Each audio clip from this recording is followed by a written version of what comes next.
12 avril 2025 en direct sur tous les médias publics.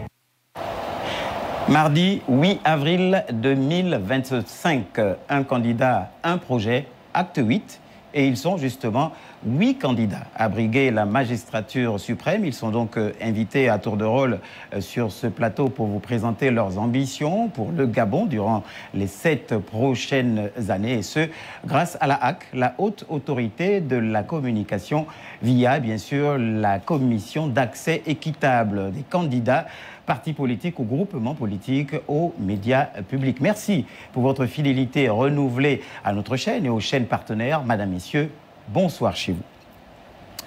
Un candidat, un projet reçoit ce soir Monsieur Brice Clotaire Oligui Nguema. Monsieur le candidat, bonsoir. Bonsoir. Alors tout de suite, je m'en vais vous présenter les journalistes qui vont vous interroger ce soir sur votre projet de société pour le Gabon.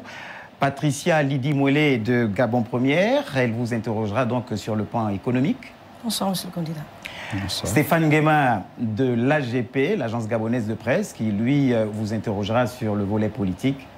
Bonsoir. Et puis, bien sûr, Marielle Biogou de Gabon 24, qui, elle, s'occupera des questions de société. Bonsoir. Bonsoir. Alors, Brice Clotaire Oligui Nguema, vous êtes né le 3 mars 1975 à Ngoni, dans le sud-est du Gabon. Après vos études primaires et secondaires, vous obtenez brillamment votre baccalauréat série D au lycée d'État de Port-Gentil.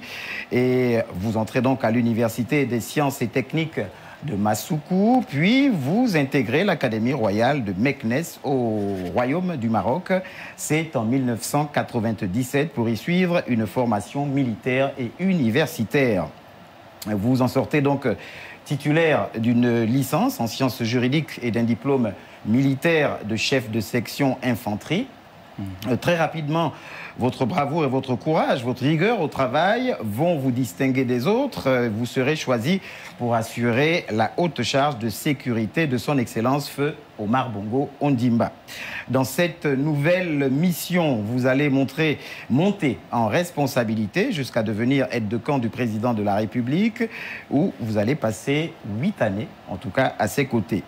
En 2009, vous êtes nommé chef de corps adjoint du groupement d'intervention parachutiste, poste que vous occuperez avec mérite pendant 5 ans. En 2014, votre expérience et votre amour pour la patrie vous conduisent donc à endosser une carrière diplomatique. Vous êtes donc nommé attaché militaire près la haute représentation du Gabon en République du Sénégal, avec compétences sur la Côte d'Ivoire, le Mali et le Burkina Faso. Vous assumerez cette charge avec satisfaction durant 5 années. En 2019, vous êtes de nouveau rappelé au pays et vous voyez confier la mission sensible de directeur général des services spéciaux. Puis en avril 2020, le général de brigade Oligui Nguema que vous êtes est nommé donc commandant en chef de la garde républicaine et depuis le 30 août 2023, vous êtes désigné président du CTRI, Comité pour la transition et la restauration des institutions, président de la transition. Sur le plan de votre formation militaire, le général de brigade Brice Clotaire Oligui Nguema, vous êtes parachutiste aguerri, vous êtes titulaire du diplôme de l'enseignement militaire supérieur du premier degré depuis 2007 et titulaire du brevet de l'enseignement militaire supérieur du second degré depuis 2010. en matière de récompense militaire. Vous êtes décoré de l'Ordre national du mérite au grade de commandeur, la médaille militaire, la médaille de reconnaissance des forces de police nationale, de reconnaissance de la gendarmerie nationale, de reconnaissance de la sécurité pénitentiaire, médaille du service de santé militaire, reconnaissance de la garde républicaine. Vous parlez, écrivez français et anglais. Votre sport favori est le volleyball. Le général de brigade Brice Clotaire Oligui Nguema est donc un sportif inconditionnel, passionné de football et de lecture. Vous êtes marié et père de famille. Voilà donc en quelques mots votre parcours. Alors, si vous était donné d'y ajouter quelque chose, de vous présenter, peut-être votre vision, que diriez-vous aux Gabonais ce soir? Merci. Mes chers compatriotes, je suis Brice Clotaire Oligui Nguema, l'homme du 30 août 2023. J'ai passé 28 ans de carrière militaire avec la discipline, l'ardeur au travail, l'amour pour la patrie. Et suite à vos appels, j'ai renoncé à mon métier de militaire pour vous servir. Ce soir, vous découvrez un homme. Un homme que Dieu n'a pas donné la chance d'être un grand orateur, d'être un grand tchatcheur, mais un homme que Dieu a mis en lui. La foi, la conviction de bâtir pour ce peuple. Et dans mon passé récent, j'étais aussi entrepreneur. Et les maisons, j'en ai construit ici dans ce pays. J'en ai même vendu. Ne soyez pas déçus ce soir, parce que je ne suis pas venu pour vous divertir, tous ceux qui me regardent à travers l'écran. Je suis venu pour parler de mon projet de société. Et je répondrai sans langue de bois à toutes vos questions. Je vous remercie. Merci à vous, monsieur le candidat. Alors, justement, vous êtes arrivé au pouvoir le 30 août 2023. Quelles sont précisément les institutions que vous estimez avoir restaurées depuis le début de la transition, quand on sait que la charte énoncée par le CTRI depuis lors était bel et bien la restauration des institutions. Beaucoup encore, et notamment vos détracteurs, disent que sur ce pan, l'objectif n'aurait pas été atteint. Merci, mon cher frère, je ne vais pas faire dans la langue de bois. Après le 30 août 2023,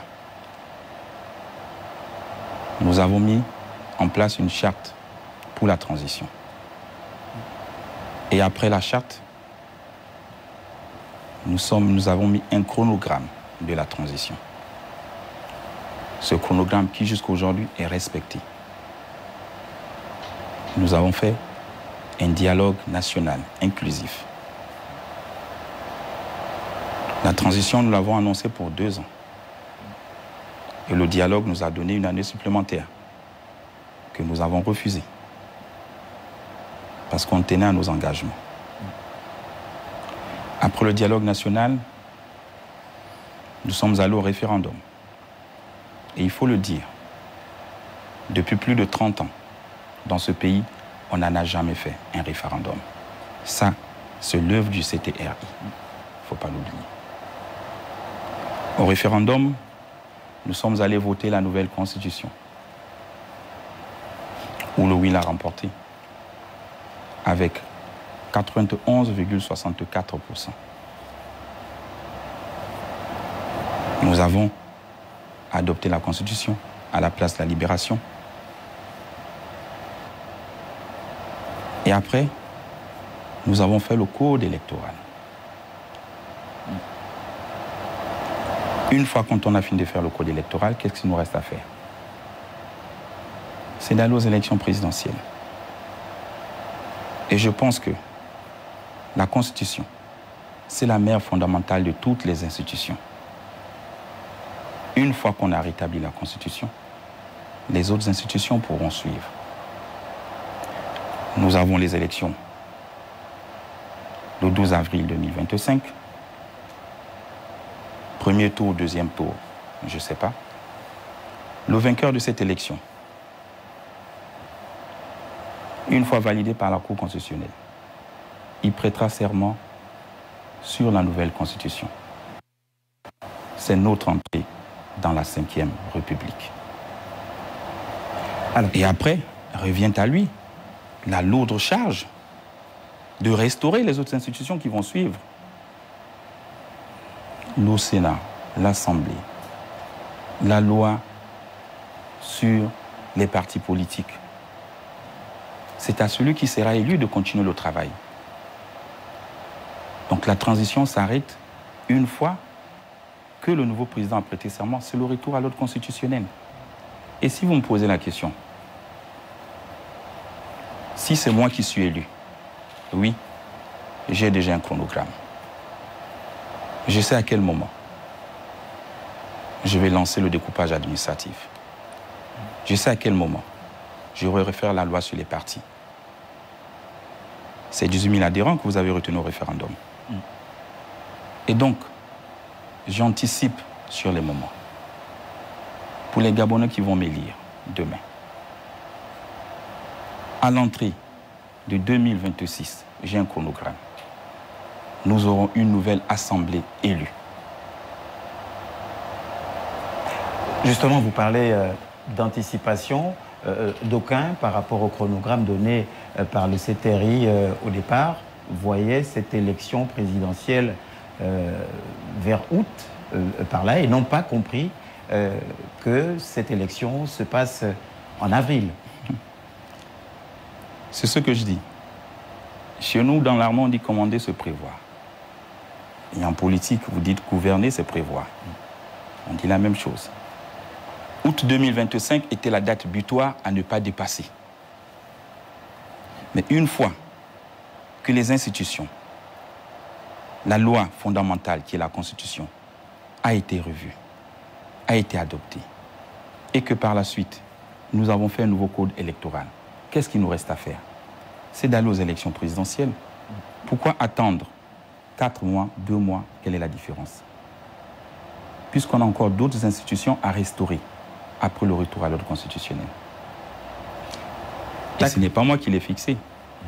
C'est le gouvernement qui a anticipé les élections. D'accord, justement, pas le CTR. Nous parlons des institutions. Nous allons aller du côté de la régie pour une petite transition et nous allons parler politique. Élection présidentielle du 12 avril 2025. La Haute Autorité de la Communication vous propose, mercredi 21h30, le débat de la présidentielle. Du jeudi 3 au 10 avril à 21h30, un candidat, un projet. Ordre de passage. 3 avril, Channing Zenaba Nyinga. 4 avril, Alain-Claude Bilibinze. 5 avril, Thierry Yvon Goma. 6 avril, Alain Simplice Bungwere. 7 avril, Axel Stoffen Ibinga Ibinga. 8 avril, Brice Clotaire Oligui Nguema. 9 avril, Joseph Lapensée Essingol. 10 avril, Stéphane Germain Iloko Boussengi. Et le 12 avril, la grande nuit électorale. L'élection présidentielle du 12 avril 2025 en direct sur tous les médias publics. Un candidat, un projet. Nous sommes bel et bien ce soir avec le candidat Brice Clotaire Oligui Nguema. Et nous entamons, monsieur le candidat, le volet politique. Je vous laisse avec Stéphane Nguema de l'AGP. Stéphane. Bonsoir, monsieur le candidat. Bonsoir, Stéphane. Lors de vos différentes sorties en tant que président de la transition, vous affirmiez que la transition gabonaise a été une réussite, ou bien est une réussite. Monsieur le candidat, en quoi cette transition est-elle un modèle, notamment au niveau politique? Merci, monsieur le journaliste. Il faut partir du 30 août 2023. Je pense, au monde, c'est le seul coup d'État sans effusion de sang. Vous n'en verrez nulle part. Et nous avons amorcé une transition inclusive, avec toutes les forces vives de la nation. On n'a mis personne de côté. Ce n'était pas les militaires qui étaient au contrôle.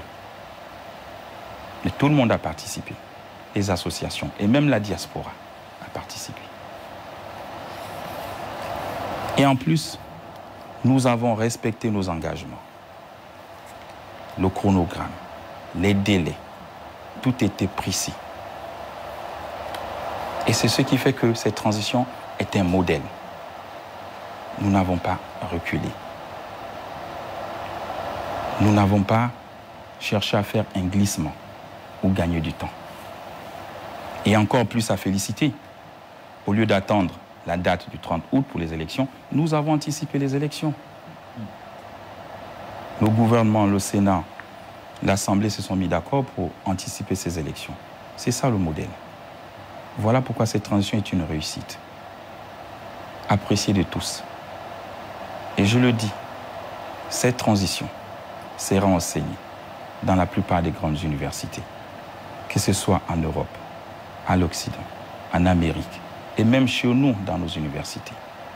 Elle sera enseignée à l'école de guerre de Paris. Monsieur le candidat, la nouvelle constitution et le nouveau code électoral ont été salués comme des avancées majeures pour la transparence électorale, en particulier pour l'élection présidentielle. Est-ce que vous partagez cette opinion? Je la partage, oui. Pourquoi? Parce que dans ce code électoral, nous sommes repartis à une élection à 2 tours, ce qui n'était pas le cas en 2023. Dans ce code électoral, nous avons supprimé le ticket accolé, marié, ainsi de suite, comme on peut le dire. Et c'est ce ticket qui nous a amené les problèmes. C'est ce ticket qui a forcé les militaires à sortir de caserne. Il ne faut pas l'oublier. Nous avons ramené l'enveloppe poubelle. Oui, c'est une fierté. Je vois les uns et les autres dire oui, allez-y voter, n'ayez pas peur dans l'urne, il n'y a pas de caméra. Mais il faut aussi dire la suite après. C'est dire que oui, ne ressortez plus avec les bulletins pour venir me donner pour que je vous donne 15 000, 5 000. C'est fini ces choses-là. Et après, on a le retour des observateurs internationaux qui arrivent. Ce n'était pas le cas en 2023. Il y a une autorité de contrôle des élections et du référendum qui a été mis en place. C'est une réussite. Moi, je pense, à mon avis, que ce code électoral est parfait. Surtout que même ceux qui veulent le critiquer, ils ont participé. Ils ont donné leur avis. C'est ça l'inclusivité. Alors, monsieur le candidat, vous parlez justement de ce ticket qualifié à l'époque de inique qui a finalement fait sortir les militaires des casernes, comme vous l'avez dit. Vous avez renoncé pour vous présenter à cette élection présidentielle à votre statut de militaire. Vous, président, si jamais vous étiez élu, les militaires regagneront les casernes? Mais le retour à l'ordre constitutionnel, c'est que les militaires retrouvent leur place dans les casernes. Et ils sont déjà dans les casernes. C'est le CTRI. Beaucoup repartiront en caserne. Ceux qui auront fait le choix de continuer en politique, celui qui sera élu va les choisir. Oui, la place du militaire à la caserne. Et ils sont fiers d'y repartir, après avoir accompli un bon travail, un travail réussi. Monsieur le candidat, nous allons revenir sur votre projet de société. L'une des grandes promesses de la nouvelle constitution est la décentralisation qui est tant souhaitée par les populations depuis plusieurs années. Comment, monsieur le candidat, vous comptez rendre effective cette décentralisation qui est tant attendue aujourd'hui? Quand on sait qu'on en parle depuis des années, il y a eu des tentatives, mais rien n'y fait. Quel serait le remède miracle de Brice Clotaire Oligui Nguema? Voilà pourquoi je vous dis qu'il faut féliciter cette Constitution pour la Ve République. C'est des avancées énormes. On attendait depuis la décentralisation. Et enfin, elle est arrivée dans la Ve République. C'est grâce à la volonté des militaires. Et je dis merci au CTRI qui me regarde. Monsieur le candidat, tout est réuni pour qu'elle soit effective? Oui. Si vous êtes élu au soir du 12 avril? Je vous explique. La décentralisation suppose que les collectivités locales doivent être autonomes. C'est ça le but de la décentralisation. Donc il faut revoir des lois. Oui. Il faut créer des lois pour ces collectivités locales qui vont s'écrier. Et après, mettre les lois en place, il faut former le personnel. Parce que la gestion de l'administration publique est différente de celle d'une collectivité locale. Ce n'est pas la même gestion. Il faut former des gens. On le voit en France. On le voit partout. Et c'est un modèle que nous sommes en train de copier. Donc il faut bien former les gens. Maintenant, de cette autonomie, les collectivités locales, ils vont jouir des impôts des sociétés qui sont implantées dans la localité, de la RSE. C'est ça la décentralisation. Et dans le deuxième volet, il faut également que l'État apporte aussi sa participation. Je prends un exemple, à tout bête. Sur un budget de 2000 milliards, c'est un exemple. L'État décide d'octroyer 5% aux collectivités locales. Ça nous fait combien? Ça fait 100 milliards. On est bien d'accord. On a combien de collectivités locales? Avec les arrondissements qui vont aussi devenir des collectivités locales, je pense qu'on tourne autour de 140 collectivités locales. Et l'État décide d'octroyer le minimum aux collectivités locales. Prenons un montant de 500 millions de francs CFA à chaque collectivité locale.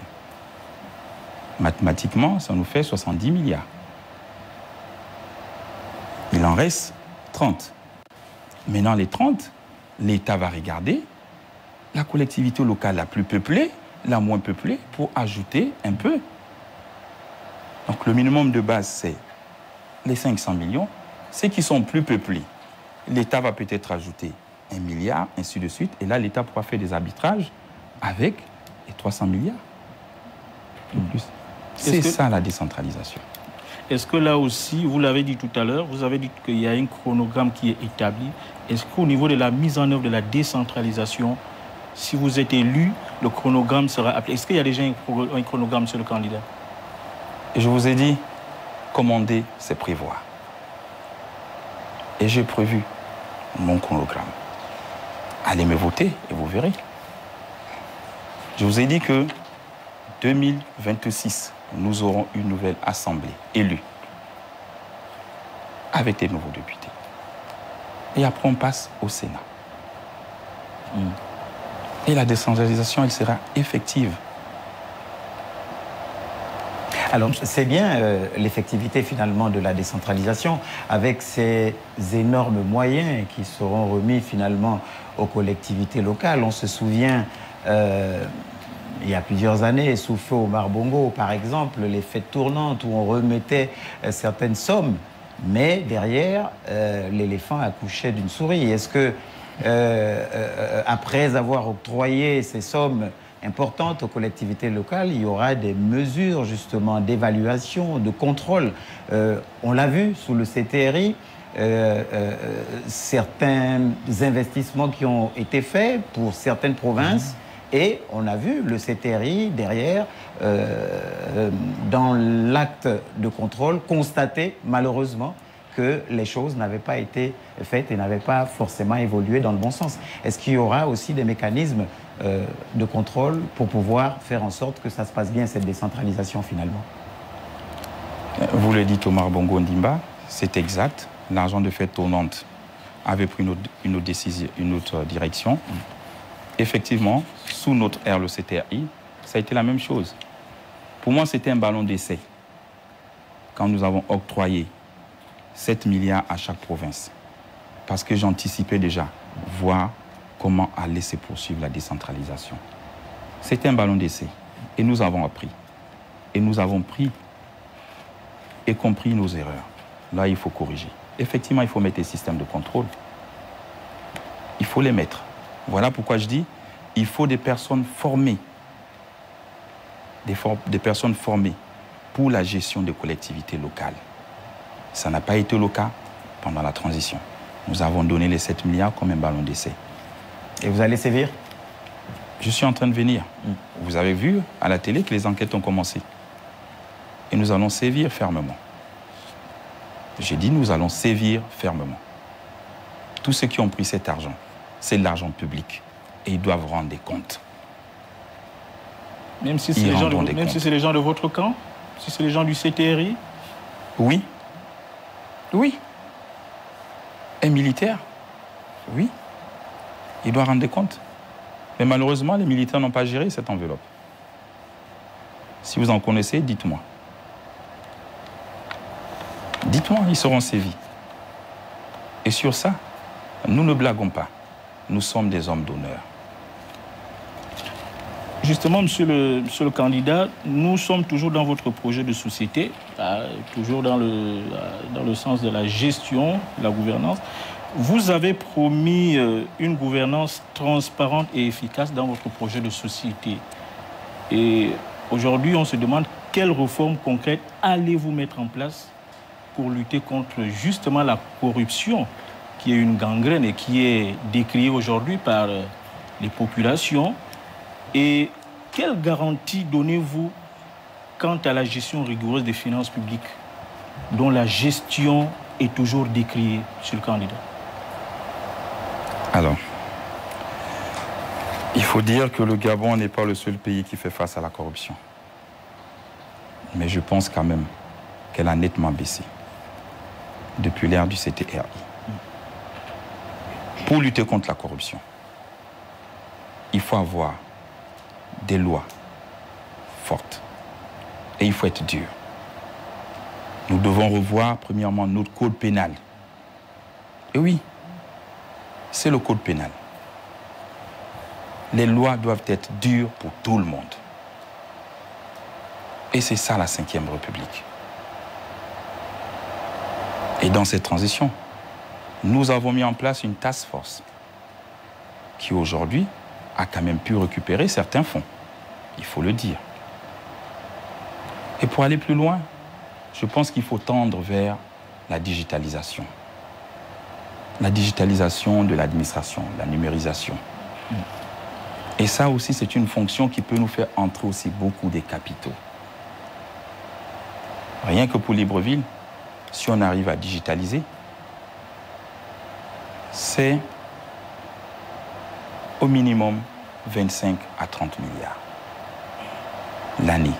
Et si on digitalise tout le Gabon, nous sommes à 45-60 milliards. Donc je suis pour la digitalisation. Quand nous sommes arrivés aux commandes, qu'est-ce que nous avons fait? Le visa d'opportunité qui était logé à la présidence. Et ceux qui me regardent le savent. Comment ils faisaient la queue pour aller obtenir ce visa. Je l'ai enlevé. Nous avons enlevé le visa d'opportunité à la présidence pour plus de transparence. Nous avons remis l'unicité des caisses au niveau du Trésor. Nous avons prôné pour le guichet unique au niveau du Trésor. Et nous avons assaini les finances publiques. On a mis des contrôles au niveau des douanes, au niveau des impôts. Et les recettes rentrent. Et c'est avec ces recettes que nous payons nos fonctionnaires. Donc c'est dire qu'aujourd'hui, l'État se comporte mieux qu'avant. Monsieur le candidat, lors de la présentation des vœux la présidence, vous avez dénoncé un certain nombre d'inerties, des dérives au sein de l'administration. Avec ce que vous voulez faire, qu'est-ce qui est prévu, qu'est-ce que vous avez prévu pour que cela n'arrive plus au niveau de l'administration? Parce que c'est l'administration qui est chargée de mettre tout cela en œuvre. Mais nous mettrons des contrôles. On va créer une agence pour essayer de contrôler les dépenses de l'État. Et cette agence ira regarder les sorties budgétaires qui vont sortir de nos caisses. Un fonds dépensé doit être justifié. Un fonds dépensé, je le dis, doit être justifié. Alors, un franc dépensé doit être justifié avec, néanmoins, quand même, parfois, la corruption ou des indélicatesses qui subsistent. Et derrière, la justice, parfois, n'assume pas ou ne joue pas son rôle. Qu'est-ce que vous ferez, vous, sur le plan judiciaire, pour qu'elle soit plus efficace? Parce que les Gabonais se plaignent parfois du rôle que joue la justice. Il n'y a pas que les Gabonais qui se plaignent. Mais moi-même, je me plains de cette justice. Et la corruption, c'est aussi dans la justice. Il y a des lois qu'il faut revoir. Il y a des statuts que les magistrats se sont taillés qu'il faut revoir. Et même des comptables. Je prends un exemple. Dernièrement, nous avons lancé les enquêtes pour les postes budgétaires. De ces enquêtes, il y a eu 6 qui sont tombés dans les filets, au niveau du Trésor et au niveau du budget. Vous le savez. Après enquête audition, ils ont été déférés.